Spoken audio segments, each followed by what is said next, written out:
I'm Miss D. McDonald. I'm a student, and I have two questions to ask of you, please. The first one is, in one of the first few chapters of the Quran, it is written that if a woman disobeys her husband, he is given full permission to beat her and keep her locked up in solitary confinement, thus withholding her from any intimacy until she toes the line, following whatever he says. If this is the punishment for women, where is the equivalent punishment for the men when they have wronged their women? And my second question is, if you could... I'll ask one question. I'll answer that, then we'll come to the next question, inshallah. I have to give you two opportunities because the earlier question was missed. बहन ने सवाल किया है कि इस्लाम में कुरान में लिखा हुआ है कि मर्द को इजाजत है कि वो अपनी पत्नी को बेहद मार सकता है, तो क्या ये सही है? लेकिन अगर शोहर ऐसा करे तो क्या बीवी को परमिशन है उसे मारने की? ये उसका सवाल था.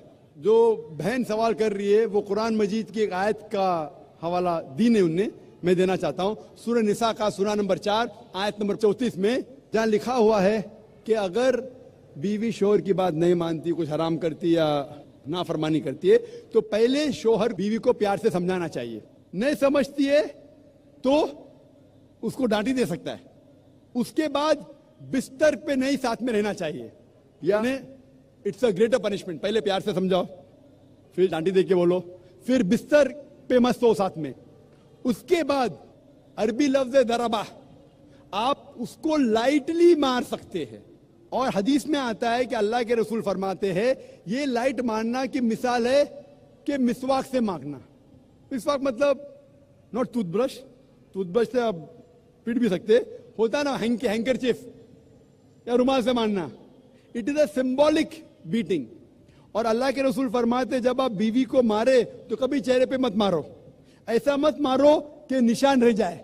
उसका मतलब ये मारना सिर्फ एक चेतावनी है, कह रहा है आप लिमिट के बाहर जा रही है.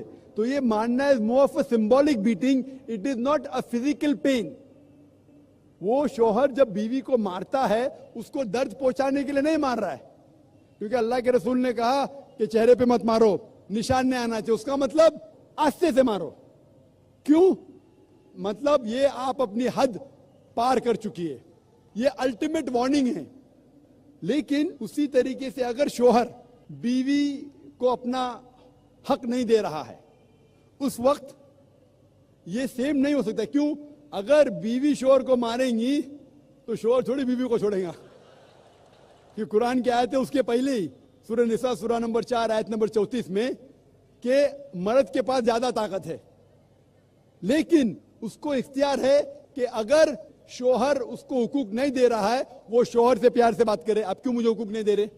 अगर नहीं मानता है तो आर्बिट्रली क्या हो, शोहर के तरफ से एक बड़े को बुलाओ, बीवी की तरफ से बुलाओ, बैठ के बात करो. फिर भी नहीं होता है, हुकूक नहीं दे रहा है, तो वो जाके काजी के पास निकाह फस्ख कर सकती है. निकाह फस्ख मतलब अगर शोहर उसके हुकूक नहीं दे रहा है, मिसाल के तौर पे रोज मारता है, रोज गाली देता है, हक नहीं दे रहा है, तो वो काजी के पास जाके निकाह फस्ख कर सकती है.